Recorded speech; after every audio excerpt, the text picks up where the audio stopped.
ever received payment from anybody relating to a news outlet for information that you have received?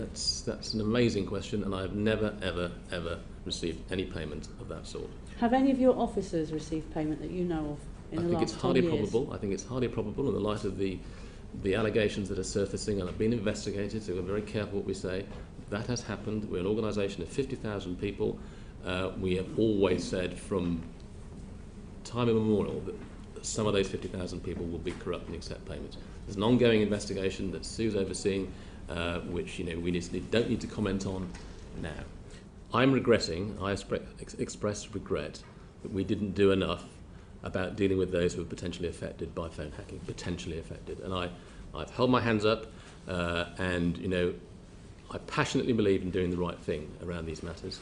And if I'm found out to be wrong and made an error, then I'll hold my hands up. But please do not take that admission as in any way accepting that I accept responsibility for what News International have not done with regard to this case from 2005 through to 2006, through 2009 to 2010, and even up until yesterday, when you've read in the papers about what took place yesterday. So please do not take that as an admission that I'm accepting responsibility for that.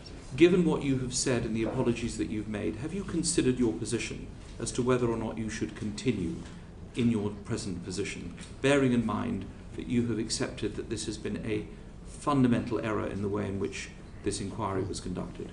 Have you actually offered to resign? No, I haven't offered to resign. And if you're suggesting that I should resign for what News of the World has done and my very small part in it, then I think that's probably unfair. I made it clear that had I known in July 2009 what I now know, I would have made different decisions. And I expressed quite clearly and publicly my regrets in terms of the impact on those potentially affected as a result. I would be very concerned if in doing this I'm judged to have been in any way disrespectful to this committee or any other committee. That's far from what I'd ever do. But I can assure you all that I have never lied, and all the information that I provided to this committee and others have been given in good faith. And just briefly turning to my expression of regret, I consider the Telegraph article fairly reflects my views on these matters over what was a lengthy and wide-ranging interview. I cannot speak for the first investigation. I know you've got Peter Clark and Andy Heyman following me. However, for my part, in respect of victims, I made it clear to this committee at my last appearance in March that more could have been done regarding those potentially affected. However, I also reiterate, it is coming to an end, Chair. I also reiterate that it's a matter of great concern that for whatever reason, the News of the World appears to have failed to cooperate in the way that we now know they should have with relevant police inquiries up until January of this year.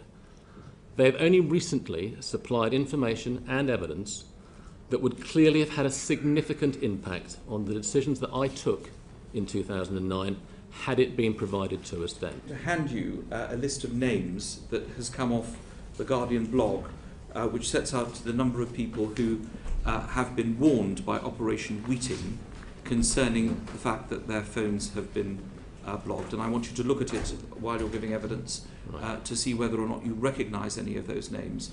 One of the names, of course, is Gordon Brown, the former Prime Minister. Yeah. While you looked at the files, was there any mention of the former Prime Minister's name or the name of the Chancellor of the Exchequer, both whose names appear on that list and both who have been warned by Operation Wheating that their phones have been hacked? Of course, Mr. Heyman's name is also on there. Is that the first time you've seen that list of names? Yes, and my own name, of course. Yes. This is the first time I've seen this name, and I'm sure this is one for Sue to respond to, and because this is Operation Wheating. But you didn't see that in the 8 hours you looked at the review? No. In the New York Times today, there is an article which seems to confirm some of the points made by Mr. Dr. Huppert. Have you seen this article in the News of the World? It makes allegations that it's because of your personal life that you were put under pressure by News International. Can you categorically say that that was not the case? I categorically state that was not the case to each and every one of you. I think it's despicable. I think it's cowardly. And it is not the case. It is untrue.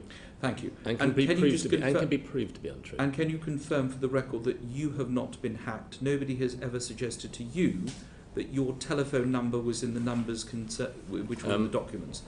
It has been suggested to me that it might not in the current investigation. No, not in Operation Wheating. Not in Operation Wheating, although that is still. But what about Operation Yates? Operation, which lasted a day. Touche. It's. I'm. So who told you this? That you were being hacked?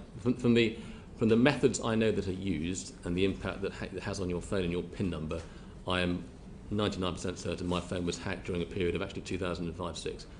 Who by, I don't know. The records don't exist anymore. But from the modus operandi that I know how it happens, your phone was hacked between two. As have been a number of other people. And did this come up as a result of Mr. Heyman's investigation? No. He didn't see you and tell you you're being hacked? No. Where did this arrive then? It arrived from my own knowledge, as in, I know what's happened to my phone. So, right. And it was at a particularly difficult time for the Met, so I think it's more or less like that. Thank you.